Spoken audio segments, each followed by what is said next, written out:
Cześć, witam wszystkich na kanale Kanadyjczycy. Dzisiaj kolejny odcinek z serii Polacy w podróży. Dzisiaj porozmawiamy oczywiście o życiu w podróży z Izą i z Krzysztofem. Cześć, jak się macie? Cześć, cześć, witamy Cię, witamy Was wszystkich. Fajnie rozmawiać z dwoma osobami, bo ja przeważnie większość odcinków co mam to jest seria Emigranci i przeważnie jest jedna osoba. Praktycznie zawsze tylko była jedna osoba, ale w Polacy w podróży to często właśnie są dwie osoby, to jest super sprawa. Pewnie tak, dlatego że masz się z kim podzielić niektórymi rzeczami, emocjami na bieżąco albo skonsultować coś, co akurat Cię gryzie. Tak, czasem jedna osoba sobie coś przypomni, czasem druga coś fajnego i super sprawa.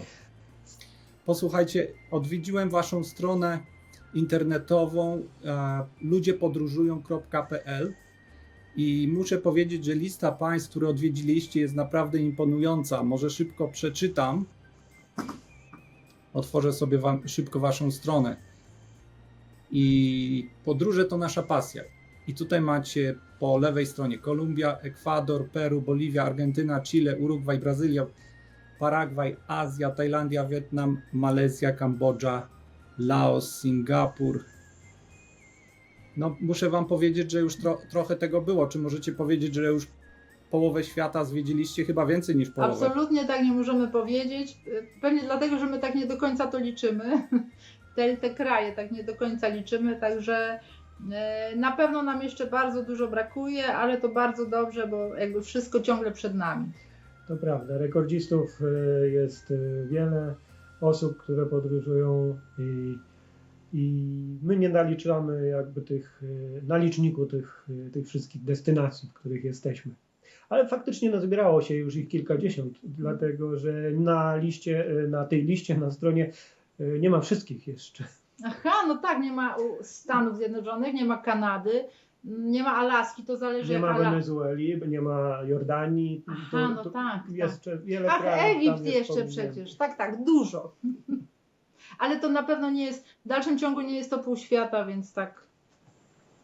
Tak, bo niektórzy właśnie, ci co podróżują na YouTubie, co czasem oglądam, to oni liczą właśnie w ilu krajach byli i mówią, że chcą odwiedzić tam oczywiście wszystkie kontynenty albo wszystkie kraje na świecie.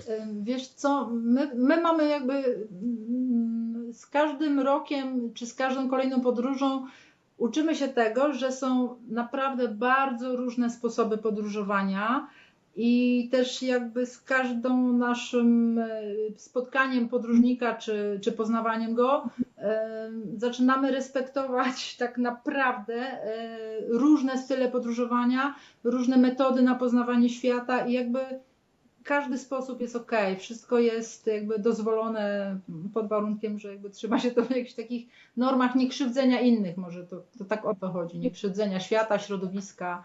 Natomiast faktycznie każdy ma swój sposób podróżowania, jeżeli dla kogoś jest celem naliczanie to też może być fajne. Inna sprawa, że my właściwie podróżujemy najczęściej lądem i tutaj jest dużo gorzej szybko zmieniać miejsca i jakby przenosić się w nowe, ciekawe rejony. Także każda nasza wyprawa jest taka dosyć ukierunkowana na jakiś rejon. No i tam staramy się spędzić jak najwięcej czasu. Jak najwięcej czasu. No, tyle, ile pozwala nam albo budżet, albo na przykład wiza w danym kraju. No bo w Kanadzie wiemy, że 6 miesięcy mamy jako turyści. Czy w Stanach też podobnie mamy 6 miesięcy, bo przyjechaliśmy z wizą, a nie na eście. Więc bardziej też chcemy powiedzieć o tym, że chcemy, jak już przyjeżdżamy do jakiegoś regionu, to fajnie jest go tak wysycić, że jakby pokręcić się w najbliższych okolicach, gdzieś jakoś tak nieśpiesznie gnać. Do tego potrzebny jest czas, to na pewno. I potrzeba jest też jakby otwierania się na różne możliwości. Jeżeli tylko pojawia się jakaś okazja zboczenia w prawo czy w lewo, to iść za tym zewem. Tak, na przykład Czyli wy nie macie... Przepraszam, na przykład w czasie COVID-u pozostaliśmy przez prawie 11 miesięcy w Kolumbii i to był też, pomimo tego, że nie mogliśmy za bardzo się przemieszczać, bardzo fajny i ciekawy czas poznawania właśnie takiej głębszej kultury lokalnej. To jest super sprawa, bo jeśli można pomieszkać gdzieś dłużej. Ale wam powiem, że właśnie przez tą pandemię, która była, to już rozmawiałem z kilkoma osobami, które po prostu pojechały oczywiście na 2-3 miesiące do kraju, czy był to Meksyk, czy Ekwador i już tam zostały przez 2-3 lata i już praktycznie chcą tam zostać na stałe. Poznali partnerów i życie ich się przez to właśnie zmieniło.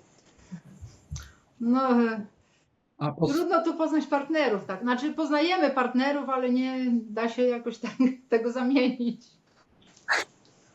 no w waszym przypadku wyrazem podróżujecie. Tak, ale są faktycznie, mamy takie osoby, które zdecydowały się zostać w różnych krajach, w Argentynie czy Boliwii, zostać, bo poznały kogoś, z kim chcą spędzić życie. Zgadza się. A na waszej stronie jeszcze przeczytałem, że podróżujecie samodzielnie i specjalizujecie się w długich projektach. A czy obecna podróż to jest waszą najdłuższą? A tego nie wie nikt. W sumie tak, nie wiemy jeszcze do końca, jak ona się zakończy i czy będzie najdłuższa, ale w tym momencie, w którym teraz jesteśmy, nie jest najdłuższa. Jest drugą jakby pod względem długości podróżą. Ta poprzednia trwa ponad 2 lata. Obecnie jesteśmy w 8 miesiącu, Wow. w 8 miesiącu podróży prawie. W 7. 7. Dobrze, w 7 miesiącu. To jeszcze trochę wam brakuje. A jak długo w Kanadzie planujecie zostać?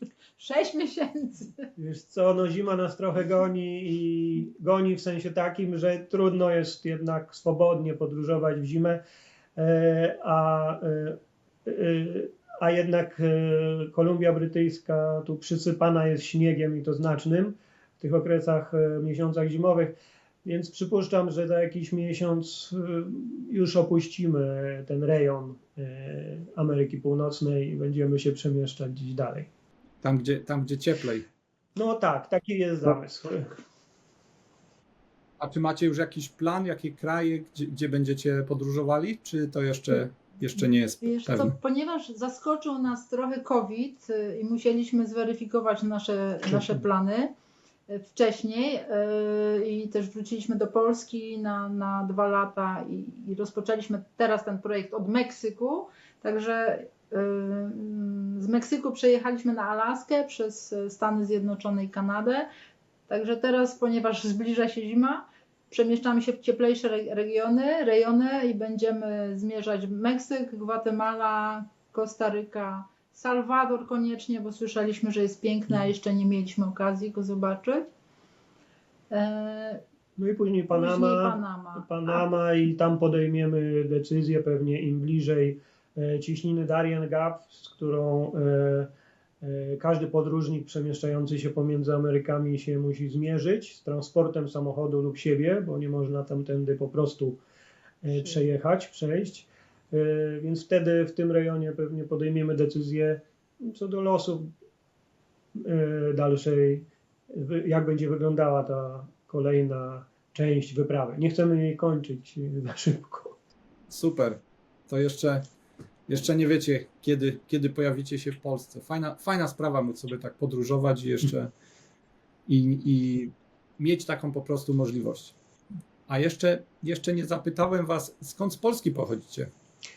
Z Polski, z północy, Tak jest. Polska północna, pochodzimy z okolic Trójmiasta i właściwie tam mamy to całą centrum życiowe, rodzinę i miejsce, do którego wracamy, bo jednak no, trzeba znaleźć balans w życiu, taki, który pozwoli na czerpanie radości z podróży, ale równocześnie też zapewnia pewien swój komfort taki psychiczny, zapewnia posiadanie takiego miejsca, komfort psychiczny.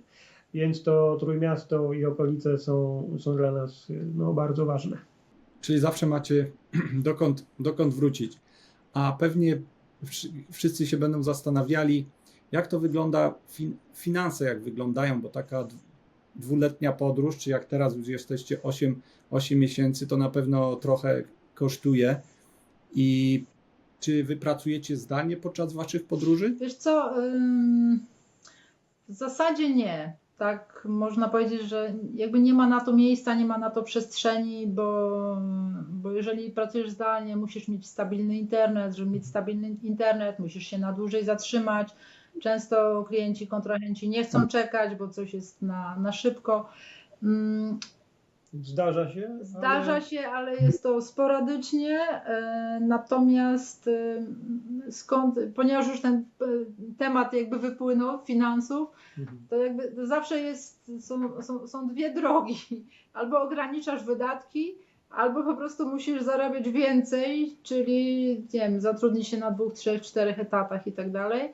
Myśmy ostatnie 2 lata pracowali bez przerwy, bardzo intensywnie, a z drugiej strony bardzo, bardzo, bardzo mocno minimalizowaliśmy nasze wydatki.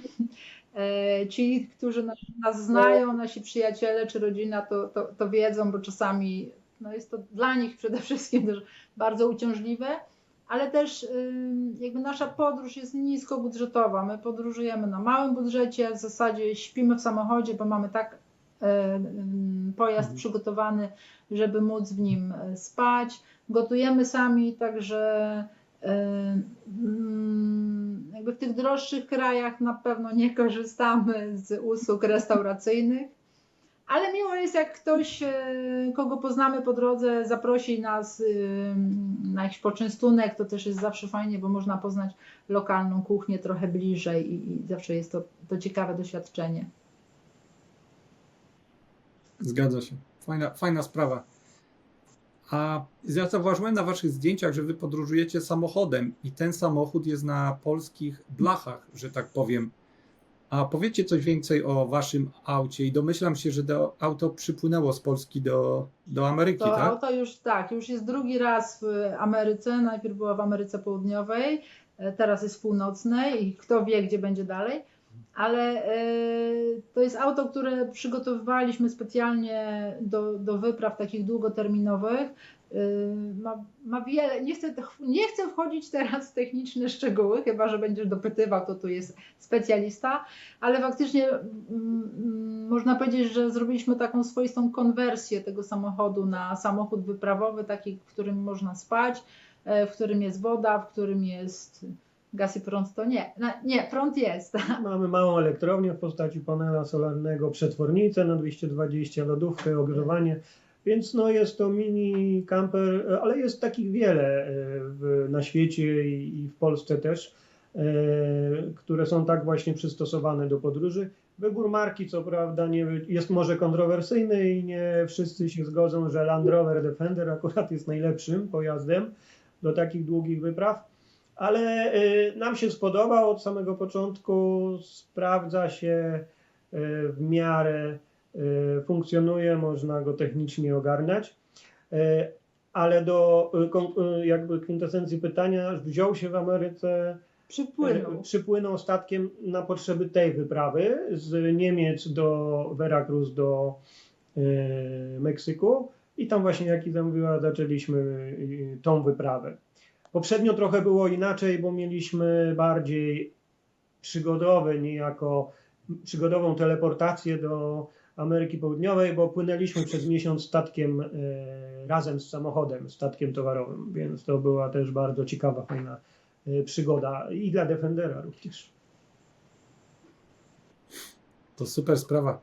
A ja tutaj mam ciocię, która tutaj przypłynęła Batorym do Kanady. No to jest blisko, bo pewnie czuła to samo co my, dlatego że Batory był większy. Chociaż nie, Batory był mniejszy jednak. Tym statkiem, którym my płynęliśmy ponad 200-metrowym, to jest potężny rorowiec, ale za to na pewno ciocia miała więcej przygód w sensie towarzyskich, bo my na tym statku mieliśmy tylko 8 czy 9 współpasażerów i to jest taka liczba optymalna wówczas do tego, żeby linia żeglugowa Armator mógł zabierać pasażerów. Miesiąc czasu na takim statku to wam się pewnie troszkę dłużyło.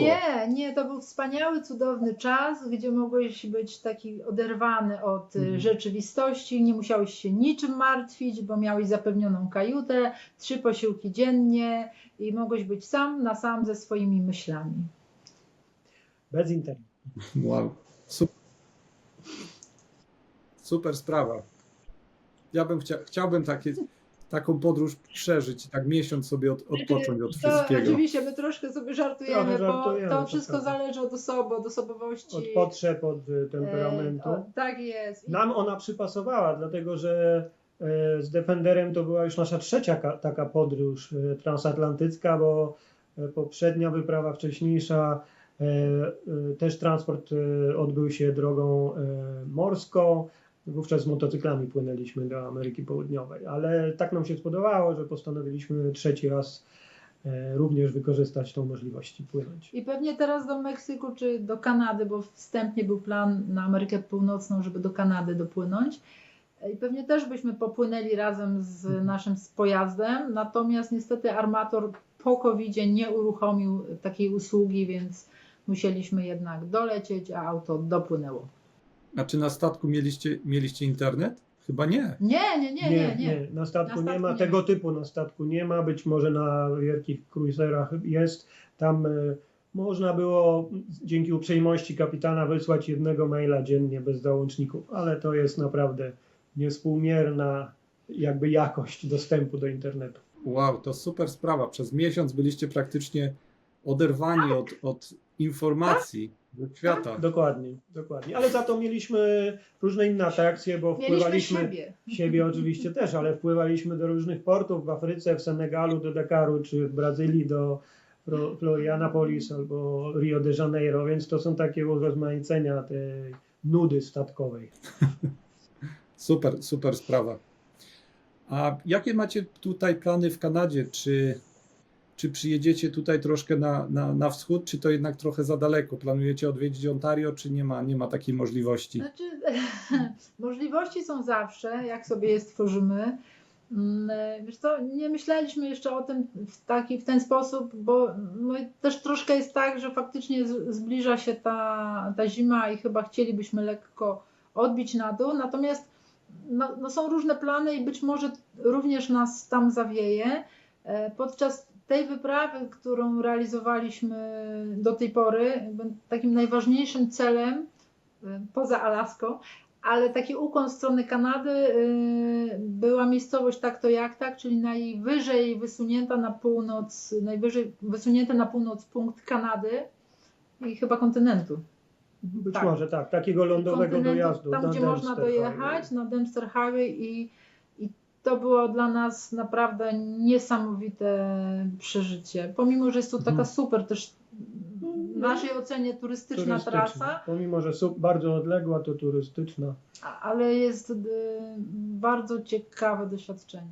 A Ottawa z kolei wypadła nam na przedbiegach przy planowaniu tej wyprawy, bo mieliśmy mieć start do tego projektu w Halifaxie w Kanadzie.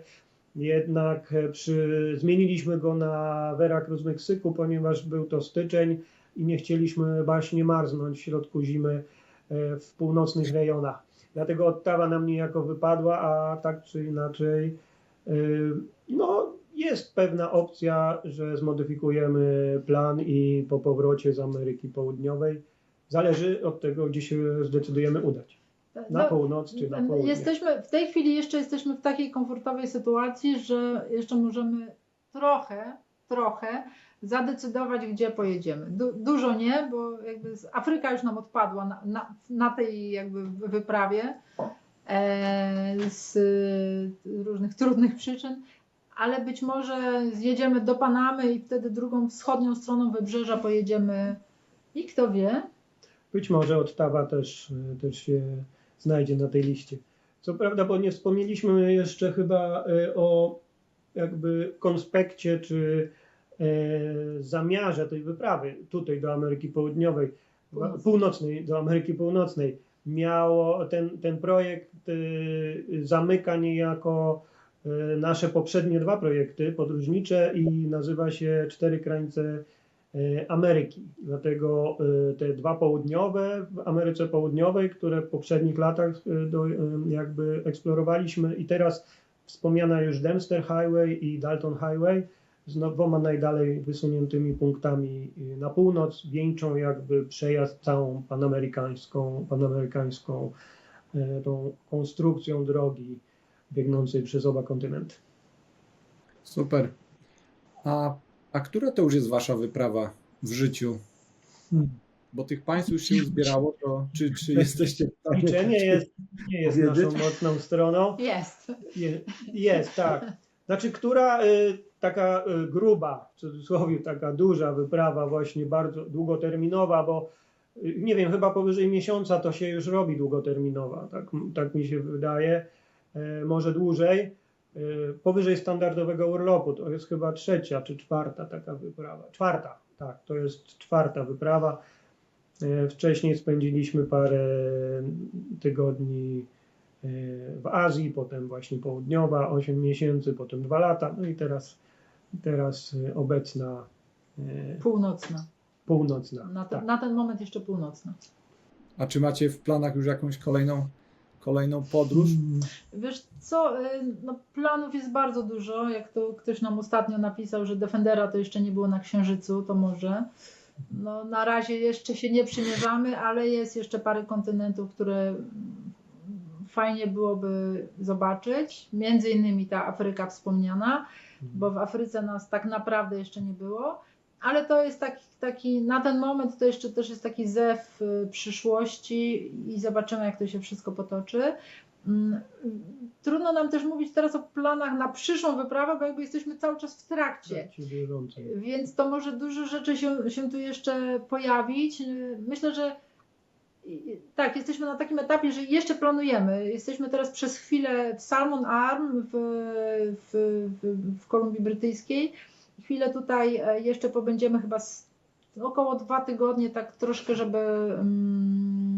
żeby trochę zregenerować siły, bo jednak było dosyć intensywnie. I ruszamy faktycznie w stronę na razie do Panamy, tak powiem, ale to nie będzie też taka podróż, że będziemy taką kreskę robić na mapie, tylko będziemy podobnie jak nie wiem, na Alasce, gdzie jakby zajechaliśmy w każdą możliwą dróżkę, w każdą odnogę, która drogowo była możliwa do osiągnięcia, co i tak było też fragmentem tylko Alaski. I tak też chcemy spokojnie przez najbliższy czas, czyli na pewno do końca roku podróżować przez tą Amerykę, do Ameryki Centralnej, o tak powiem. Fajnie, super sprawa. A odwiedziliście już tyle państw, a które z tych wszystkich państw, które odwiedziliście, zrobiło na was największe wrażenie? Zdania są podzielone. No tak, to tak jak na początku wspomniałeś, że z reguły rozmawiasz z jedną osobą, tam jest łatwiej. Tutaj my mamy efekt synergii, to jest jakby takie 2 podróże w jednej są. Co do jednego kraju chyba na pewno się zgadzamy, co do Ekwadoru najprawdopodobniej to jest na trójce tych bardzo wysoko. Ja bym od siebie dodał jeszcze wcześniejszy, ale to może sentyment już robi Singapur, był jednak bardzo taki cywilizacją. Może w kontraście do tego, co teraz mieliśmy przez ostatnie tygodnie. Odległa północ Kanady i Alaska jest jednak totalną peryferią, totalnymi peryferiami. Więc ten Singapur w kontrze, no i pewnie Argentyna, ale to ze względów kulinarnych, tam ogromnej ilości wołowiny mi akurat pasują. Tak, przepraszamy wszystkich wegetarianów. Ale wołowina tak w Argentynie ma swój niezapomniany smak, w Argentynie i w Urugwaju. Tak, ja myślę, że faktycznie Ekwador to jest jeden z naszych numerów 1.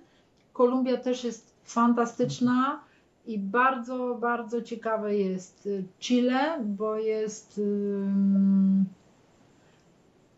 takie dziwne. Ale Boliwia też jest fantastyczna. Jeżeli ktoś może, to do Boliwii. To jest trochę tak, że otwierasz teraz taki worek z tymi krajami, bo ja bym bardzo chętnie do Laosu jeszcze wróciła, bo Laos też jest super. I jakby każdy kraj, naprawdę jest coś takiego, że każdy kraj jest piękny, każdy kraj można bardzo sympatycznie, inspirująco rekomendować. Natomiast nie wszystko jest dla każdego i niektórzy na przykład nie będą się stołować w takich garkuchniach w Ekwadorze czy w Kolumbii, bo po prostu tego nie lubią. Niektórzy nie polubią północy Kanady, która jest surowa, nie polubią północy Alaski, ale pokochają południe. I może to jest właśnie takie piękne, że świat jest tak różnorodny, że każdy znajdzie coś w nim dla siebie, a warto go po prostu poznawać, żeby móc sobie też wyrobić własne zdanie i też mieć swoje odczucia i swoje wrażenia na jakiś temat. Zgadza się. No tu w Kanadzie czeka Was chyba, jeszcze będziecie jesienią, to tutaj jest naprawdę piękna jesień. Jeśli planujecie się pojawić tutaj w Ottawie, to oczywiście zapraszamy do nas. To byłoby się bardzo miło spotkać. Może szybko wspomnę, zrobiłem też wcześniej wywiad już parę miesięcy temu z jedną parą z Polski, którzy byli w tamtym czasie, też to było Polacy w podróży, oni byli wtedy już koło roku w podróży i byli w Australii, jak z nimi rozmawiałem, jak nagrywaliśmy odcinek i później nie byli pewni, jak rozmawialiśmy, czy pojawią się w Kanadzie, w końcu się pojawili i spotkaliśmy się tu u nas w domu, było bardzo, bardzo przyjemnie się z nimi zobaczyć. Internet skraca jednak dystans. No to jeśli będziecie tutaj, to oczywiście dawajcie znać i zapraszamy oczywiście do nas. Dziękuję. Tutaj piękna jest złota jesień, o czym pewnie wiecie. Dokładnie, liczymy. A czy możecie opowiedzieć jakąś ciekawą przygodę, która Wam się przydarzyła podczas podróży? Wiesz co, my mamy bardzo różne ciekawe historie i trochę jest tak, że jak ktoś nas pyta, co było ciekawego, to my jakbyś jest taka zapadka i my sobie nie możemy nic ciekawego przypomnieć. I też jakby zastanawialiśmy się dzisiaj przed tą rozmową z Tobą, co tu ciekawego opowiedzieć. I może faktycznie trochę wrócę do tego Ekwadoru, bo jedną z ciekawszych takich przygód było dla mnie była taka wyprawa do wioski Chumpians, do wioski, która jest oddalona 3 godziny piechotą i godzinę łodzią, czyli razem 4 godziny jakby od cywilizacji, to znaczy od jakiejś małej wioski, od takiej wioski, gdzie można dojechać samochodem, czyli razem z polskim misjonarzem podjęłam taki wysiłek i przez 3 godziny przedzieraliśmy się przez Selwę, by później przez prawie godzinę płynąć łodzią. Dzięki Bogu przypłynęli po nas lokalni mieszkańcy. I to było naprawdę bardzo niezwykłe doświadczenie, bo są na świecie ludzie, którzy żyją bez prądu, bez komórek, bez takich tych, powiedzmy sobie, zdobyczy cywilizacyjnych, o których możemy dzisiaj rozmawiać, ale oni żyją tak, jak kiedyś żyli Indianie w Ekwadorze, czy jak to ładnie tutaj mówimy, że pierwsze narody. I to jest bardzo takie ciekawe doświadczenie. I też myślałam jeszcze chwilę też o tym, musisz pomyśleć swoją historię. I myślałam też o tym właśnie, że super ciekawą historią było, jak przez zupełny przypadek trafiliśmy do hodowcy kogutów w Argentynie. I to nie taki zwykły hodowca kogutów, tylko to były koguty walczące z bardzo dobrej hodowli, które są wysyłane w różne miejsca na świecie, głównie do Meksyku i innych krajów Ameryki Centralnej. Te koguty, jakby poznanie hodowcy, poznanie jakby takiej historii tego i tej kultury walk kogutów, popatrzenie na walkę kogutów na żywo, jakkolwiek to zabrzmi, no było naprawdę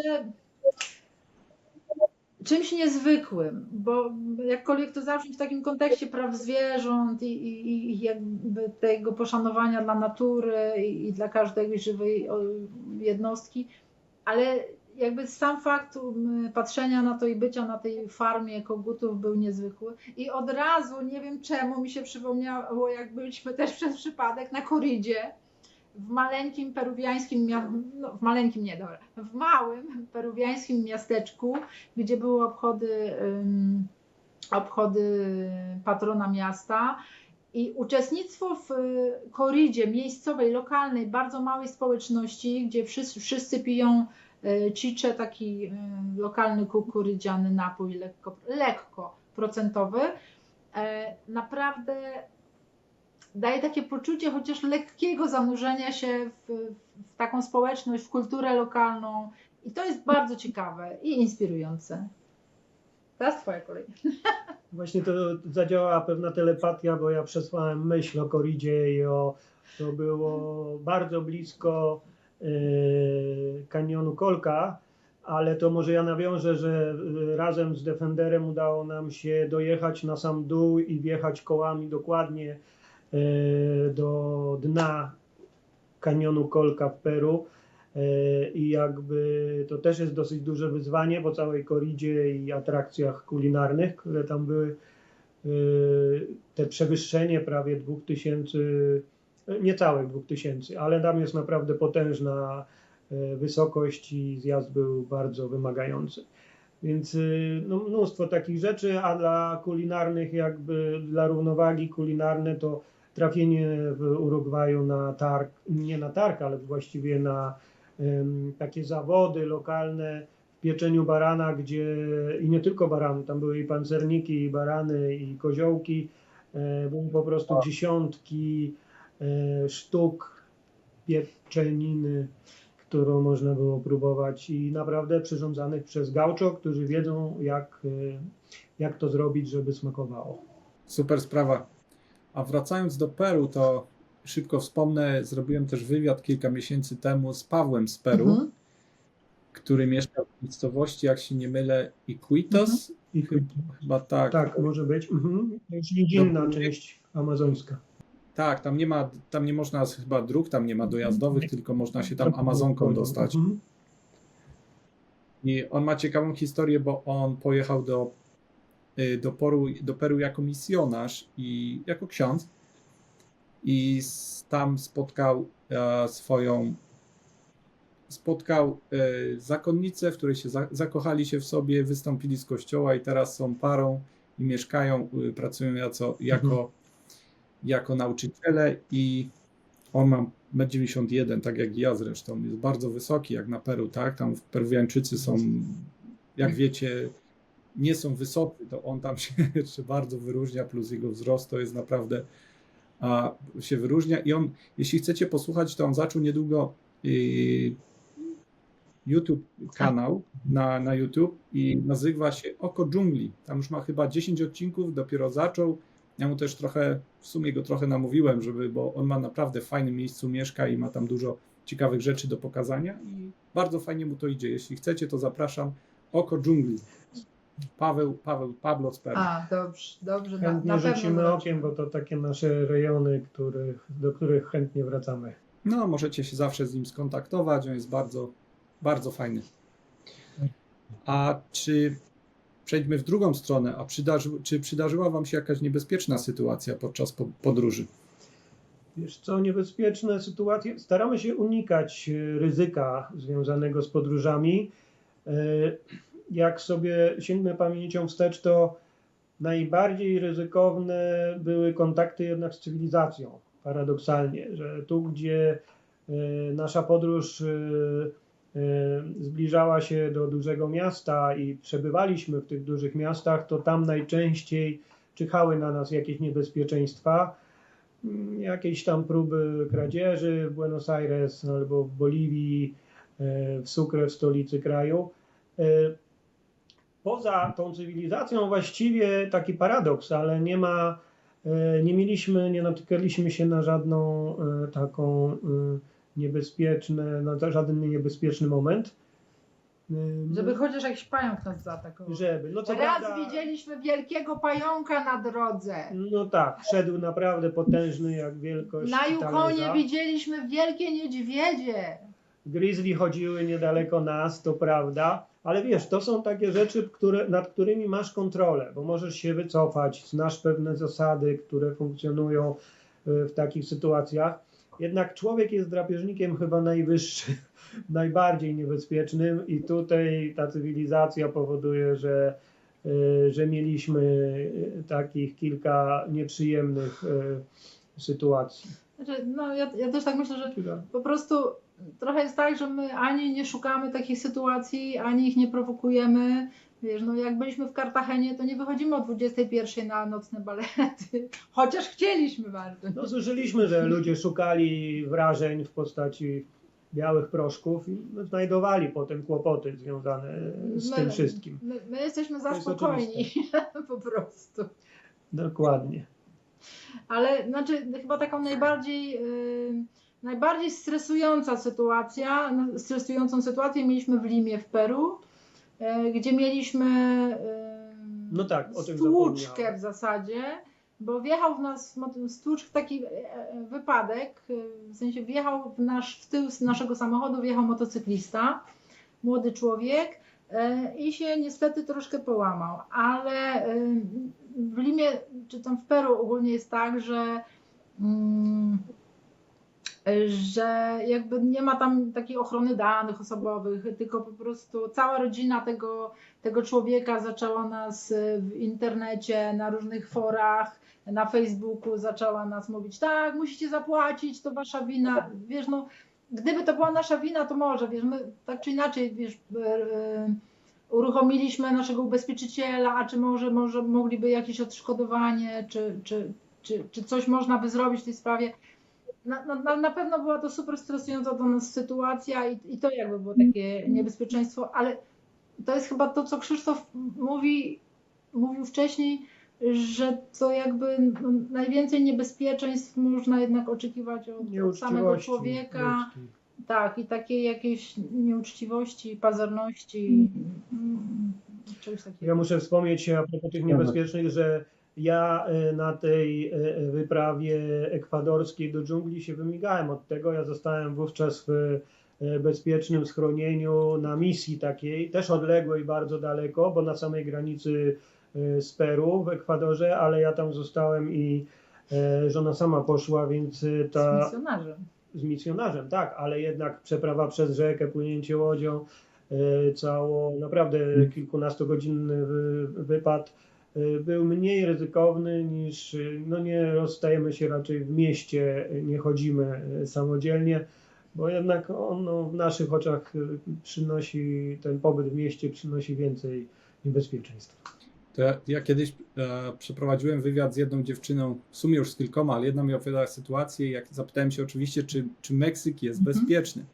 No to oczywiście, że tam gdzie mieszka jest bardzo bezpiecznie, a później mówi, ale wiesz co, przypomniałem sobie, bo pół roku temu na naszej ulicy znaleźli ciało w walizce.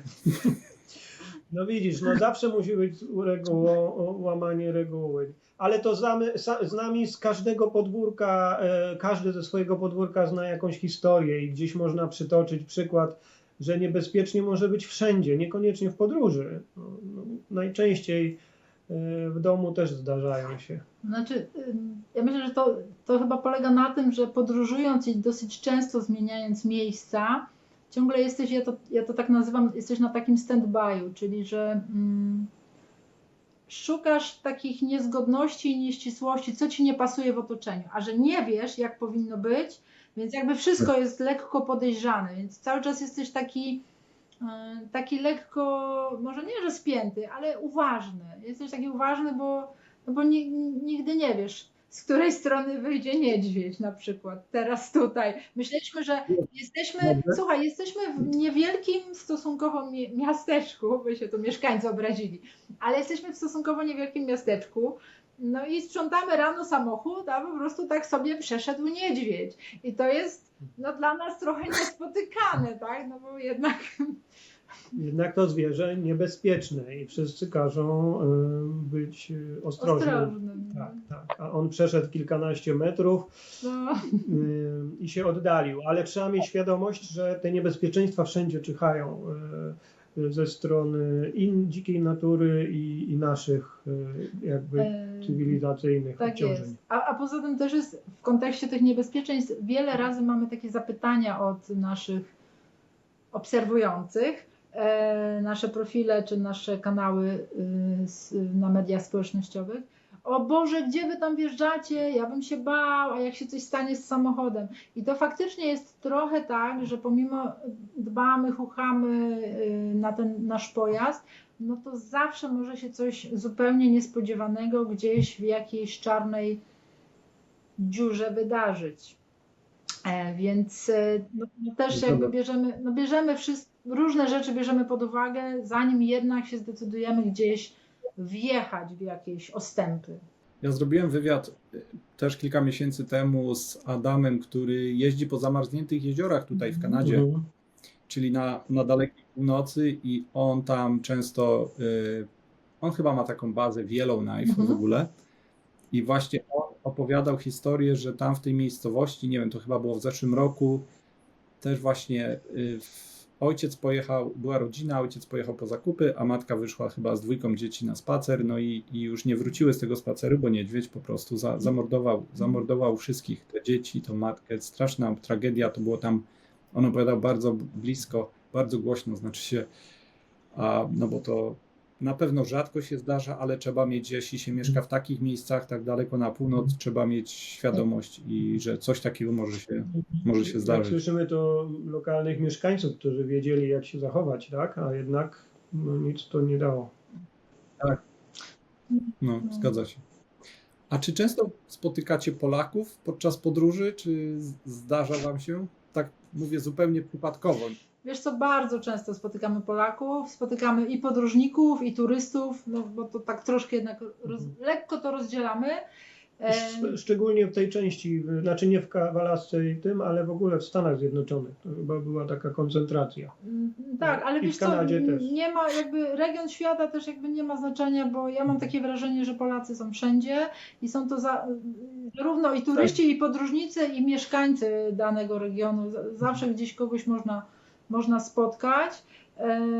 W czasie tej podróży jak najbardziej tu po Ameryce Północnej, to prawda, bardzo dużo spotykaliśmy podróżników w Ameryce Południowej i turystów także, osoby nas, które zaczepiały, no bo w naszym przypadku jest łatwiej, bo mamy po prostu polskie tablice rejestracyjne, więc nas jest łatwo wypatrzyć i często spotykamy Polaków. Ja myślę też, że najmilsze takie spotkania dla nas są wtedy, kiedy są to osoby trochę tak jak ty, które nas zapraszają do siebie, ale jednocześnie są już jakby wystarczająco długo w jakimś miejscu, żeby chociaż lekko przesiąknąć taką lokalną kulturą, czyli już ci nie podają bigosu, tylko jednak putin.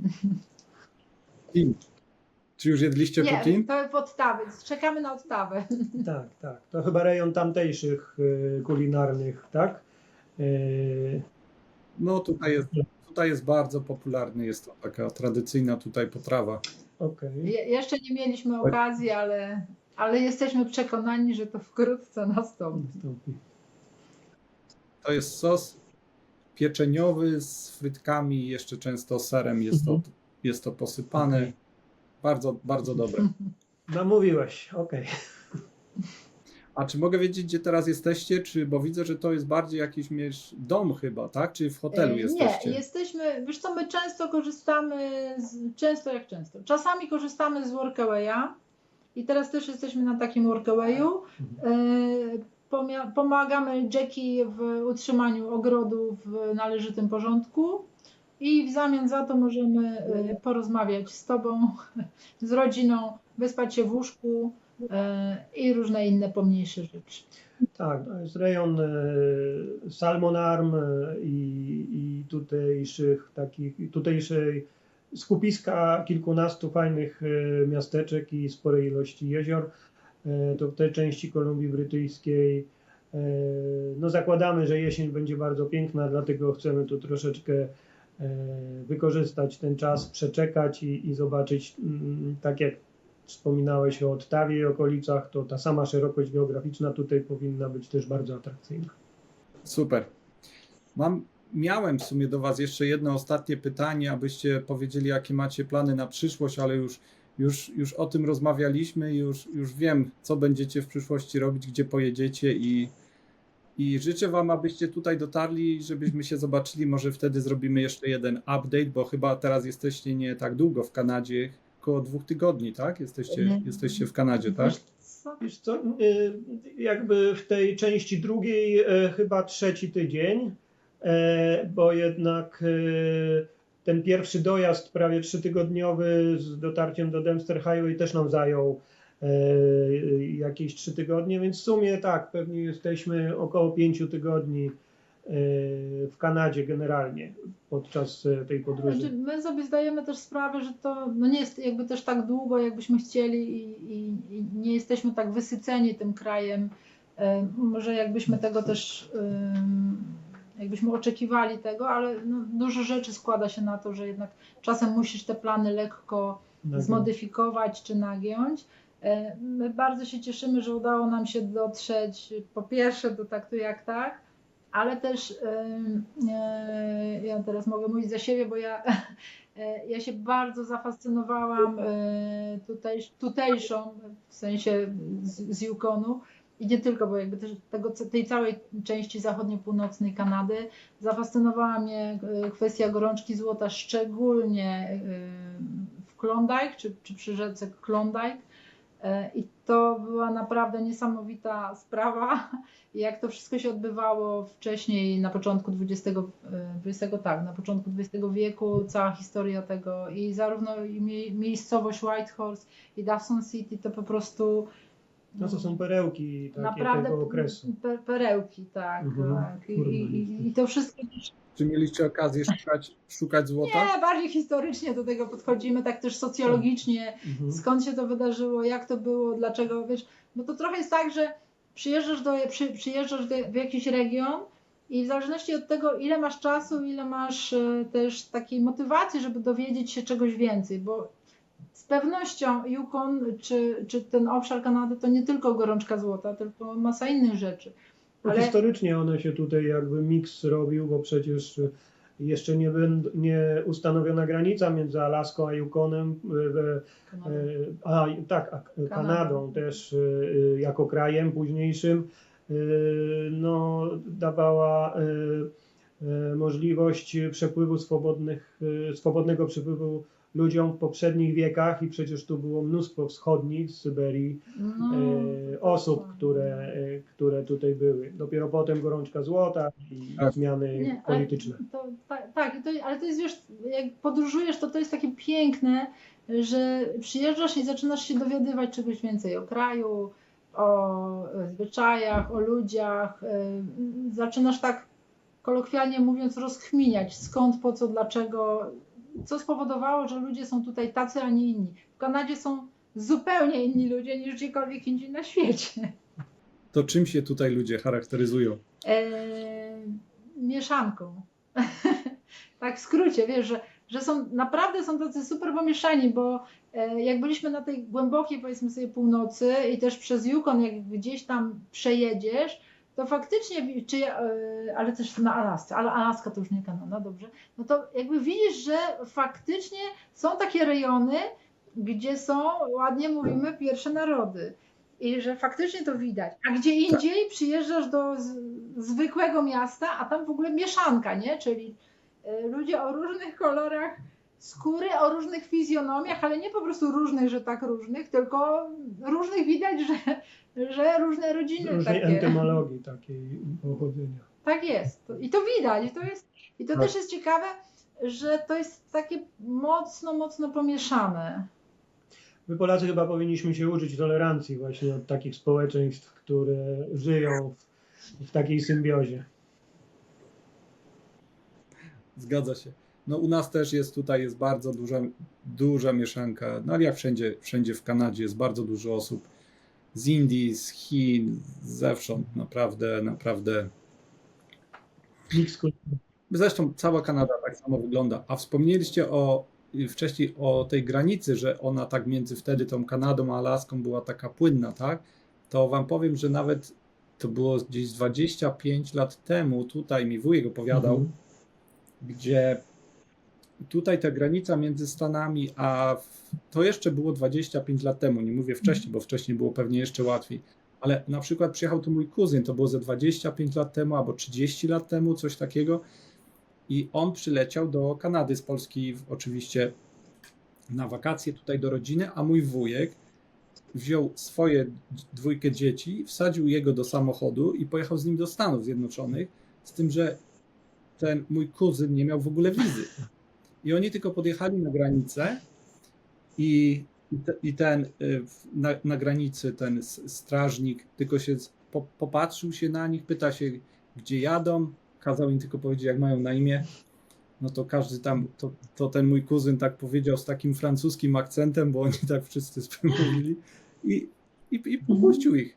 Nie sprawdzał paszportów, nic. I jeszcze mi właśnie mój wujek tu opowiadał, że jak się w ogóle dawniej, jak się w nocy jechało, jeszcze w dzień mówi, to jeszcze ktoś tam mówi stał, ale jak się w nocy jechało, to mówi, już ta bramka była po prostu podniesiona i tam nikogo nie było. Czyli po prostu nie było, wiesz, nie było w ogóle kontroli. Wiesz co, no tak pewnie było. My tęsknimy za takim otwarciem, stylem takim dawnych czasów. Mieliśmy to przez chwilkę, przekraczając granicę między Kanadą a Stanami na Alaskę w Hayden, tak? Hayden.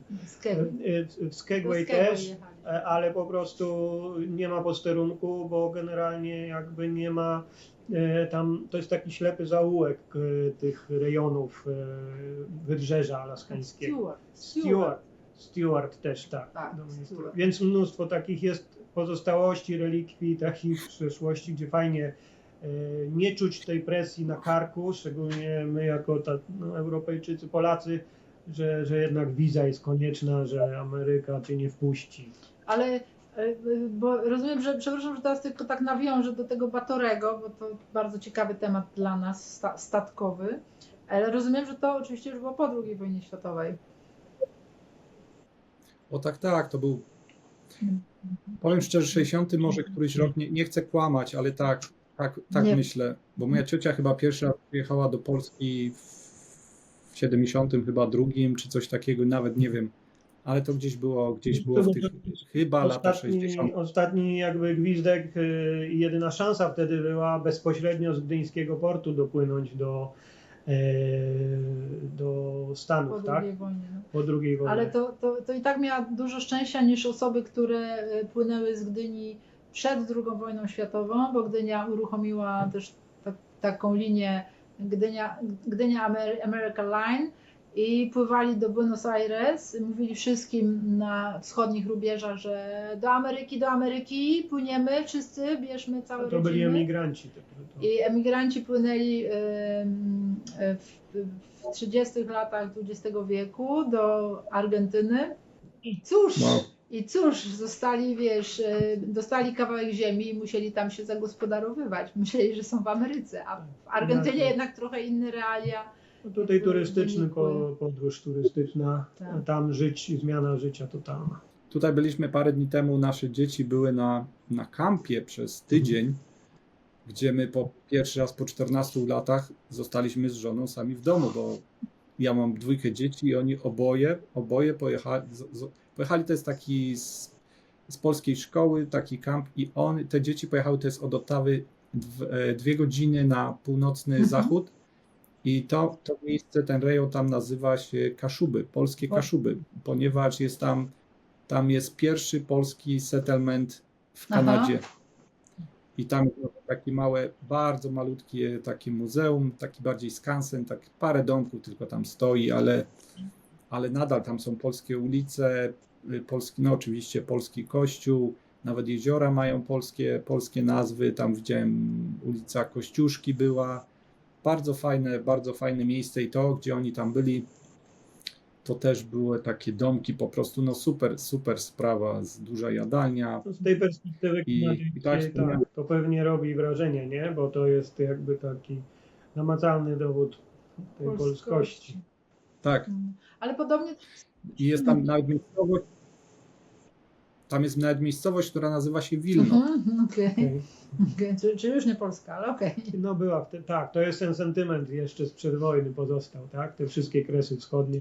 No to ta miejscowość, tak, już pewnie jeszcze przed wojną, to jeszcze jak Wilno należało do Polski, pewnie została ta miejscowość ustanowiona.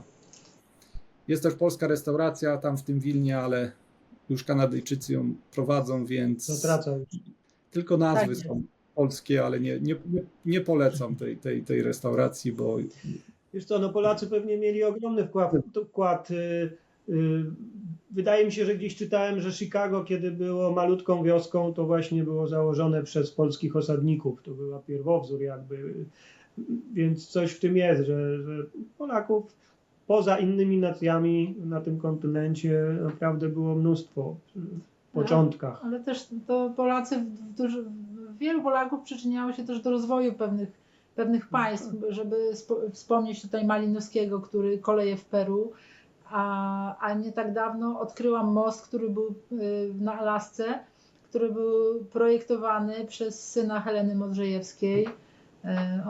On oczywiście zmienił imię i nazwisko na bardziej wymawialne, żeby ta wymowa była lepsza dla jego amerykańskich to tutaj tam, gości.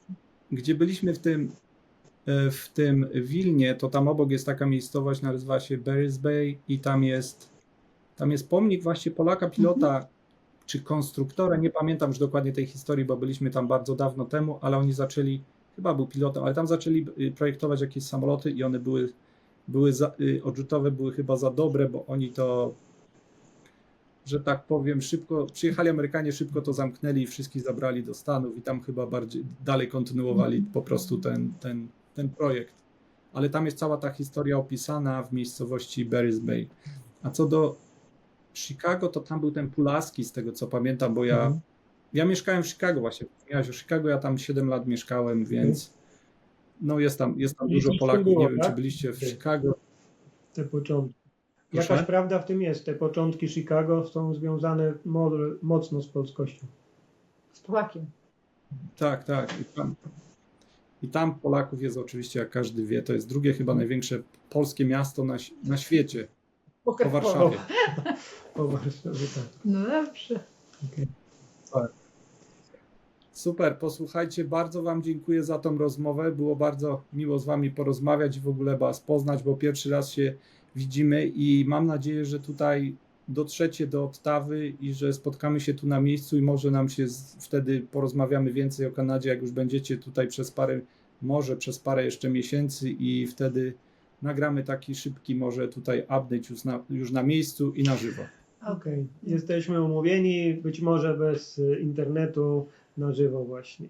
Bardzo serdecznie dziękujemy za rozmowę, za fantastycznie spędzony czas. Wiesz, my o sobie i o swoich podróżach zawsze możemy rozmawiać długo i bardzo się cieszymy, że możemy jakby też myślami wracać i dzielić się z innymi tymi naszymi spostrzeżeniami. Super, więc jeśli nie na żywo, to jeszcze może kiedyś nagramy update, bo Wasza podróż ciągle trwa, więc może jeszcze się mówimy za rok albo za 2 lata i jeszcze porozmawiamy. Uzupełnimy informacje. Super, dziękujemy bardzo. Dzięki. Super, dziękuję bardzo i do następnego razu i może do zobaczenia, pa pa. Pozdrawiamy.